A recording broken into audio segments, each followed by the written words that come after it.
구약성경 781페이지가 되겠습니다. 143편 1절부터 마지막 절 12절 함께 교독하겠습니다.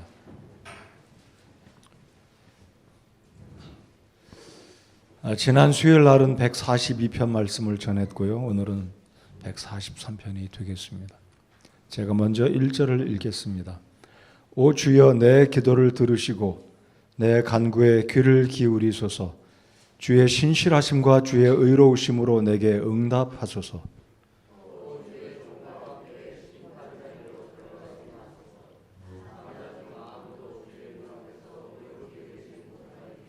원수가 내 혼을 핍박하며 내 생명을 쳐서 땅에 던지고 나로 하여금 죽은 지 오래된 자들같이 어둠 속에 거하게 하였나이다.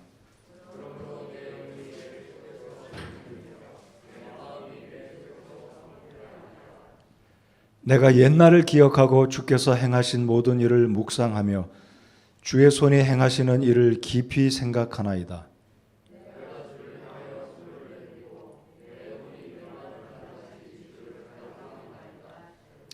오 주여, 속히 내 말을 들으소서. 내 영이 쇠약하오니 주의 얼굴을 내게 숨기지 마소서. 내가 구덩이로 내려가는 자들과 같을까 염려하나이다.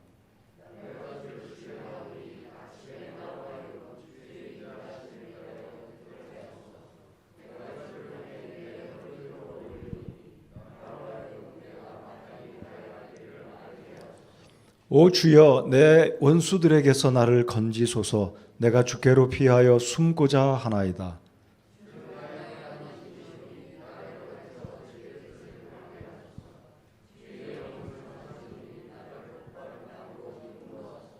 오 주여, 주의 이름을 위하여 나를 살리시고 주의 의를 위하여 내 혼을 고난에서 이끌어내소서.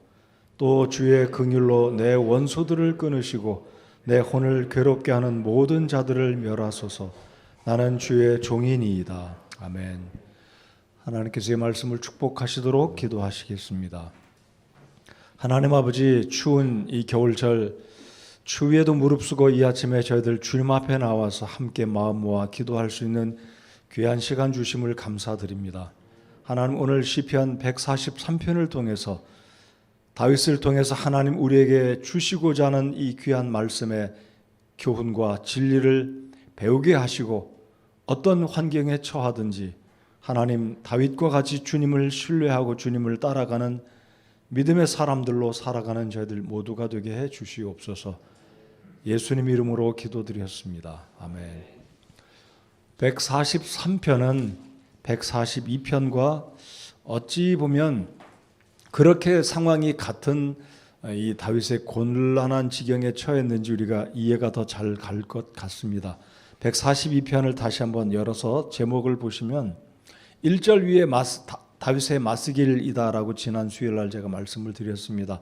마스길이 무슨 뜻이라고 여러분 혹시 기억하십니까? 네, 교훈이라는 의미지 않습니까? 동굴에 있을 때 확실하지는 않지만 다윗이 아둘람 굴에 피해 있을 때 사울의 군대가 추격할 때 그 추격을 피해서 굴에 숨어 있을 때 기록한 시가 142편이다 그랬습니다. 그런데 143편을 보면 단순하게 그저 다윗의 시다라고만 이야기하고 있습니다. 그런데 72역이라는 구약성경 히브리어 성경을 헬라어로 번역한 성경을 보면 거기에 또 무슨 설명이 붙어 있냐면 압살롬이 다윗을 추격할 때 쓴 시가 143편이다라는 설명이 붙어 있습니다. 자, 그러니까 한 번은 사울의 군대가 추격할 때 피했던 것이고 143편은 다윗의 아들, 그것도 다윗이 총애하고 사랑하는 그 아들 압살롬이 아버지를 죽이고 모반을 꾀하며 왕의 자리를 탐보던 그 긴박한 상황에 지은 시가 143편이다라는 것입니다. 자, 그렇다면 성도 여러분들은 어떤 상황이 다윗에겐 더 곤란했겠습니까?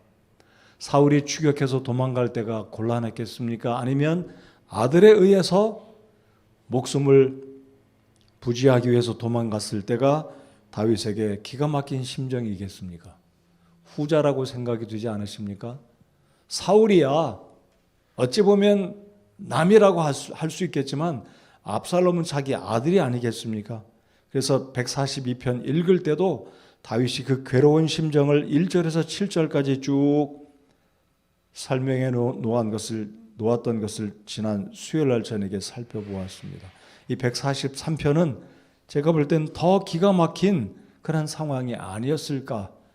우리가 아버지의 심정으로 아들이 아버지를 죽이고 왕의 자리를 탐내서 이렇게 전쟁을 일으키는 이 상황에서 다윗이 왕궁을 떠나 유대 광야로 피난을 가는 그 상황이야말로 얼마나 기가 막힌 상황이었겠습니까? 자, 143편을 한번 보시기 바랍니다. 자, 1절을 보면 오 주여 내 기도를 들으시고 내 간구에 귀를 기울이소서. 주의 신실하심과 주의 의로우심으로 내게 응답하소서. 다윗이 간절히 하나님께 자신의 그 곤궁한 상황을 아뢰면서 기도로 주님의 도우심을 기도하고 간구하는 모습입니다. 자, 2절을 다시 한번 저희들 다 같이 읽겠습니다. 2절을 읽으면서 이게 어떤 상황인지 우리 다 같이 한번 읽어 보시겠습니다. 시작. 또 주의 종과 함께 심판 자리로 들어가지 마소서. 산자 중 아무도 주의 눈앞에서 의롭게 되지 못하리이다. 여러분, 주의 종과 함께 심판 자리로 들어가지 마소서라고 기도하고 있는 다윗의 심정은 왜 이런 기도를 했겠습니까? 아마 이런 상황이 아니었을까 생각합니다. 여러분, 사무엘하 7장을 보면 다윗이 밧세바를 취해서 간음한 그 죄를 저질렀을 때 그 상황을 기억하면서 다윗은 내가 아들에게 쫓김을 당하고 광야로 지금 피난 가는 상황이 인과응보다라는 것을 다윗은 알았다는 것입니다. 그래서 하나님, 내가 지은 죄로 인해서 나를 심판의 자리로 이끌어가지 마시고 하나님 긍휼을 베풀어 주시기를 지금 다윗은 그 긴박한 피난의 여정 속에서 자신이 왜 이런 상황에 처했는지를 하나님께 기도하는 하나님의 자비하심을 구하고 있는 상황이 2절이다라는 것입니다.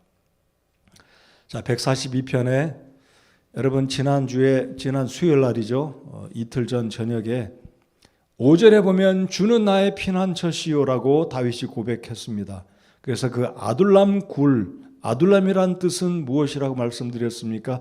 refuge, 주님은 나의 피난처시다. 그 제목을 이 5절에서 제가 수요일날 저녁 설교 제목을 잡았습니다. 오늘은 142편 이제 10절을 보시면 다윗이 유사한 고백을 하고 있습니다. 10절, 주는 나의 하나님이시오니. 이 아침에 주는 나의 하나님 되신다는 이 고백이 여러분의 마음속에, 우리 생각 속에 늘 기억이 되기를 바랍니다. 주는 나의 하나님, 한번 따라서 읽어주시겠습니까? 주는 나의 하나님. 여러분, 하나님이 나의 주라고 고백한 이 다윗의 고백을 기억하시면서 나의 하나님이다. 그분이 저분의 하나님, 그분이 저 사람의 하나님이 아니라 주님은 나의 하나님이라는 이 고백이 이 아침에 143편을 함께 묵상하고 나누면서 다시 한번 고백하는 이 우리 주님 되신 그분이 나의 하나님이라는 것을 기억하시는 이 아침이 되기를 바랍니다. 그래서 다윗은 2절에서 바로 자신의 죄를 기억하며 하나님, 내가 비록 밧세바를 취해서 간음죄를 저질렀고 그리고 그의 남편을 죽였을지라도 하나님께서 은혜를 베푸셔서 심판을 멈춰주시기를 간구하는 이 다윗의 모습. 자, 그렇다면 이 다윗의 고백은 무엇을 의미하고 있습니까? 이 세상에는 하나님 앞에 의로운 사람은 단 한 사람도 없다는 것입니다. 바울 사도가 로마서 3장의 10절과 23절에 기록한 것처럼 의인은 없나니 하나도 없으며 모든 사람이 죄를 지어 하나님의 영광에 이르지 못하였다라는 이 고백이 바울이나 다윗이나 동일하게 이 세상에는 어느 누구도 하나님 앞에 심판을 피할 수 있는 사람은 아무도 없다는 것을 이 말씀을 통해서 보여주고 있습니다. 그럼에도 불구하고 다윗은 하나님의 긍휼을 구하면서 주의 눈앞에서 의롭게 되지 못하리이다 분명히 알고 있었지만 3절을 보시겠습니다. 원수가 내 혼을 핍박하며 내 생명을 쳐서 땅에 던지고 나로 하여금 죽은 지 오래된 자들같이 어둠 속에 거하게 하였나이다. 지금 다윗의 상황이 어떻습니까? 사람이 죽으면 땅에 던져지지 않습니까? 땅에 묻히지 않습니까? 그리고 죽은 지 오래된 자들같이 어둠 속에 거하게 된다라는 이야기를 다윗이 하고 있습니다. 4절 유사한 의미입니다. 그러므로 내 영이 내 속에서 짓눌리며 내 마음이 내 속에서 황폐하나이다. 지난 수요일날 이 142편 마지막 절에 다윗은 자기 혼을 감옥에서 데리고 나오게 해달라고 하나님께 기도하였다고 말씀 나누지 않았습니까? 그러니까 이 옥을 그러니까 아둘람 굴에 마치 굴 속에 들어가면 나올 수 없는 그 굴 입구만 지키면 다윗은 죽은 목숨이었습니다. 그래서 다윗은 내 혼을 감옥에서 데리고 나오게 해달라고 기도한 것처럼 이 143편도 유사한 표현이 언급되고 있습니다. 마치 무덤에 내려가는 자와 같다.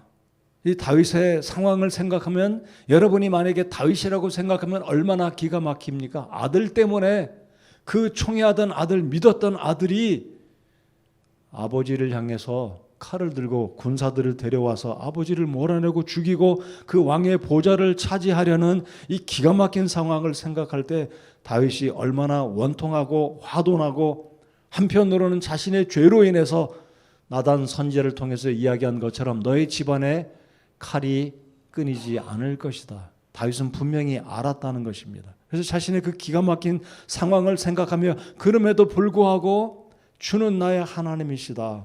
원망하지 않고 인생의 생사화복을 주장하시는 그분이 바로 하나님이라는 사실, 그리고 자신의 죄로 인해서 하나님이 지금 이러한 극한 위기와 어려움에 처하게 한 사실을 다윗은 기억합니다. 자, 이제 5절부터 보면 다윗이 얼마나 위대한 하나님의 사람이라는 것을 5절부터 우리가 알 수 있게 된다는 사실입니다. 5절 한번 보시면 다윗은 하나님의 선하심을 다시 기억하기 시작합니다. 내가 옛날을 기억하고 주께서 행하신 모든 일을 묵상하며 주의 손이 행하시는 일을 깊이 생각하나이다. 내가 주를 향하여 손을 내밀고 내 혼이 메마른 땅같이 주를 갈망하나이다. 자, 5절은 다윗의 유소년 시절을 떠올리면서 하나님이 자신을 어떻게 건져주셨는지 회상하는 장면입니다. 여러분, 다윗이 골리앗을 물리칠 때 다윗이 사울에게 무슨 이야기를 합니까? 사울의 군복을 다 벗어내리고 내가 이전에 목동으로 있을 때 사자와 양을 움키는 고음에서부터 내 양떼를 건졌는데 그때 하나님이 나를 도와주셨다라는 것을 다윗은 기억하며 다윗이 그 곤궁한 상황에 처했을 때 하나님의 선하심, 하나님의 보호하심, 하나님의 동행하심을 다윗은 분명히 기억하면서 지금 위기의 순간에서 하나님이 행하셨던 모든 일들을 묵상한다라고 이야기합니다. 5절 하반절에 주의 손이 행하시는 일을 깊이 생각하나이다. 그러니까 다윗은 하나님의 은혜를 잊지 않았다는 것입니다.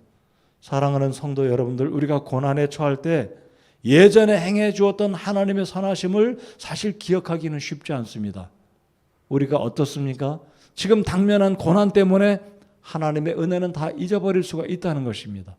그리고 현재 당면한 고난으로 말미암아 원망하고 불평하고 어쩔 줄 몰라 하고 더 지나친 경우는 하나님에게 불평을 토하기 쉬운 것이 우리들의 삶이다라는 것입니다. 그러나 다윗은 이 긴박한 상황에서도 하나님께 하나님 저에게 심판을 쏟아 부어주시지 마시고 옛날을 기억하며 회상하오니 하나님 저를 긴박하게 지금 건져주시기를, 바로 이러한 점이 다윗의 믿음이었고 다윗의 위대한 하나님을 신뢰하는 다윗의 마음이었다라는 것을 이 아침 시간에 우리는 다시 한번 기억하며 믿음으로 고난 중에 승리하는 우리가 되어야 할 것입니다. 자, 그래서 6절에 무엇이라고 다윗이 기도합니까? 6절 이하부터는 계속되는 다윗의 기도입니다. 하나님의 그 긍휼을 구하는 다윗의 기도, 다윗의 믿음으로 우리가 볼 수 있다는 것이죠. 자, 6절을 보면 내가 손을 내밀고 내 혼이 메마른 땅같이 주를 갈망하나이다. 여러분, 가뭄이 들면 땅이 어떻게 됩니까? 쩍쩍 갈라지지 않습니까? 다윗의 상황이 지금 그 정도로 심각하게 하나님을 간절히 사모한다는 것입니다. 7절 오 주여 속히 내 말을 들으소서. 내 영이 쇠약하오니 주의 얼굴을 내게 숨기지 마소서. 내가 구덩이로 내려가는 자들과 같을까 염려하나이다.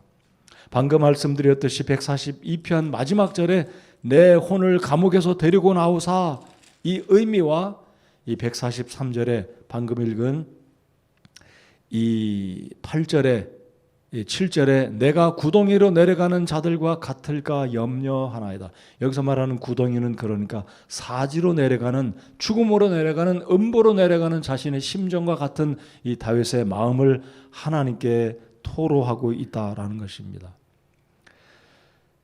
10절을 다 같이 한번 읽어보시겠습니다. 9절 10절 같이 읽겠습니다. 시작.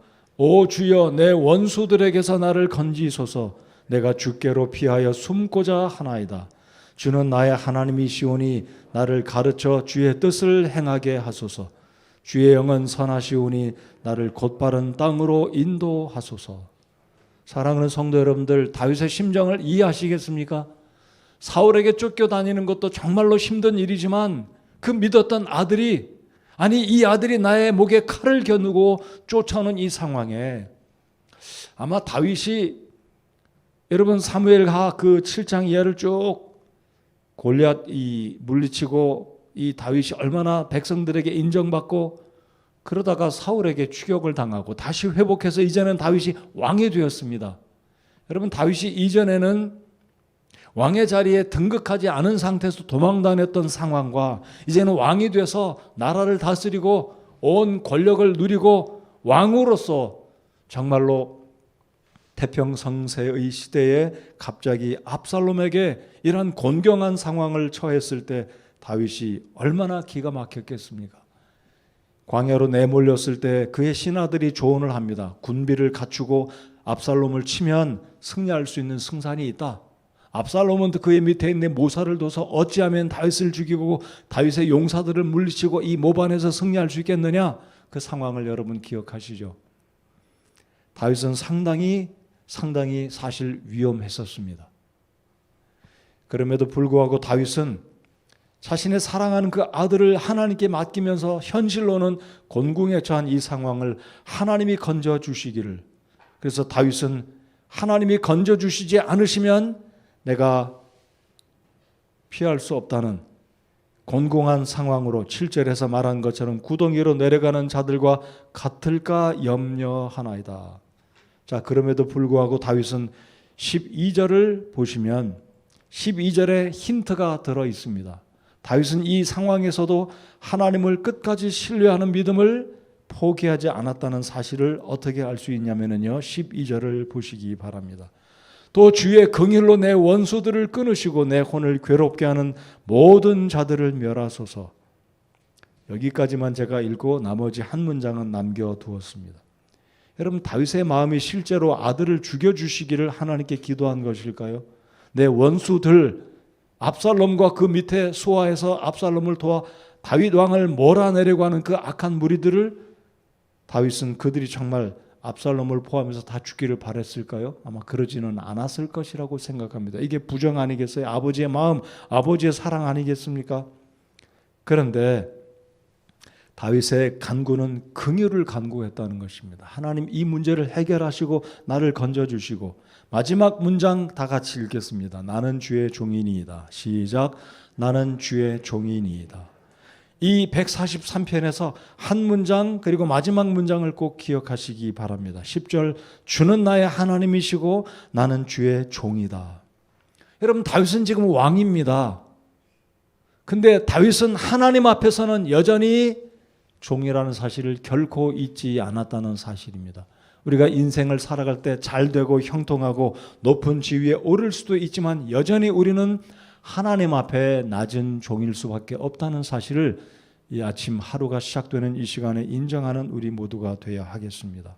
자, 그렇다면 나는 주의 종이라는 이 의미가 무엇이었냐면요, 당시의 고대 근동에서는 주종 관계에 있어서 어떤 사람이 나의 주라고 인정하는 사람은 자신의 목숨, 자신의 쓸 것, 경제적인 필요, 모든 것을 자신이 주로 인정하는 사람께 맡기면은 그 주가 자신의 삶을 책임져 주신다는 것을 확실히 그 당시에 통념적으로 알고 믿었다는 것입니다.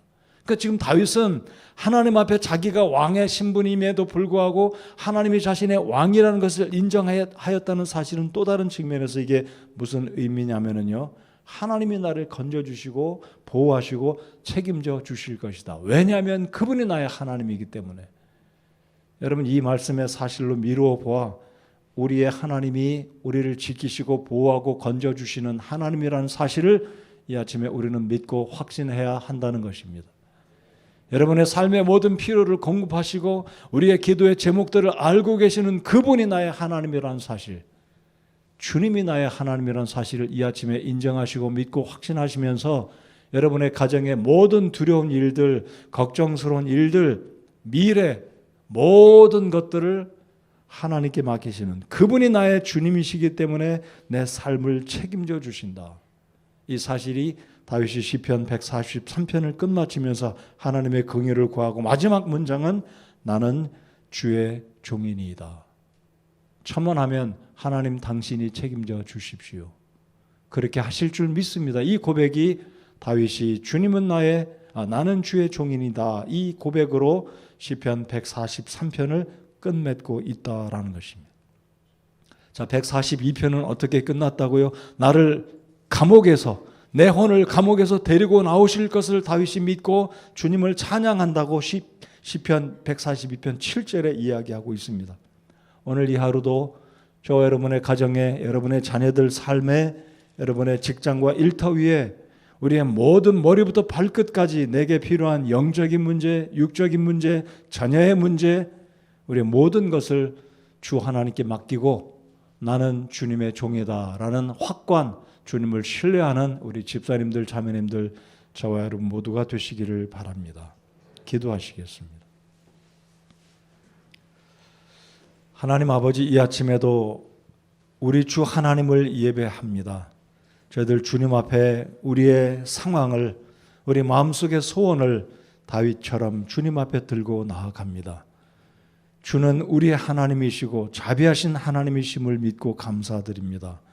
저희들이 죄악된 생활 가운데 있었을 때, 하나님을 알지 못했었을 때 주님이 먼저 찾아오시고 복음을 전해 주심으로 우리들을 구원해 주시고 이처럼 이 세상 믿음으로 살아가게 해 주신 것 감사드립니다. 하나님, 이 아침에 저희들 다시 한번 믿음으로 고백합니다. 주님은 우리 주, 나의 하나님 되심을 고백하며 우리는 또한 주님의 자녀들이고 주의 종임을 고백합니다. 하나님, 다윗 시대 고대 근동에서 당신은 나의 주라고 고백하는, 나는 당신의 종이라고 고백하는 이 고백의 의미가 오늘 우리의 삶 가운데서 어떤 열악하고 어렵고 힘든 상황에 있을지라도 하나님, 저의 삶을 책임져 주시고 보호해 주시고 해결해 주실 줄 믿습니다라는 그 고백이 다윗의 고백이었듯이 이 아침에 우리 입술의 고백, 우리 마음속에서 나오는 하나님을 향한 고백이 되게 해 주시옵소서. 오늘도 우리 성도님들의 삶을 모든 것을 알고 계시는 주님, 우리의 필요들을 채우시고 긍휼을 베풀어 주시옵소서. 주의 은혜가 아니었다면, 주의 긍휼이 아니었다면 어찌 우리가 이 시간까지 나아올 수 있었겠습니까? 이 모든 것 아버지 하나님의 은혜임을 믿고 긍휼이심을 믿고 감사와 찬양을 올려드립니다. 오늘도 이 아침에 우리의 필요를 기도합니다. 하나님, 우리 성도들을 위해 서로 중보합니다. 이 나라 이 민족을 위해서 또 우리 교회를 위해서 기도할 때 아버지 하나님, 우리의 기도가 주님의 보좌에 상달되어지는 향기로운 제물 되게 해 주시옵소서. 감사드리며 우리 주 예수님 이름으로 기도하옵나이다. 아멘. 우리 다 같이 각자의 필요를 위해서, 성도들 필요를 위해서, 우리 대입 수험생들을 위해서, 직장의 필요를 위해서, 아프신 분들을 위해서 이 시간 다 같이 기도하시고 연말을 잘 마무리 짓고 새해를 맞이하는 우리 교회가 되도록 이 시간 다 같이 기도하시겠습니다.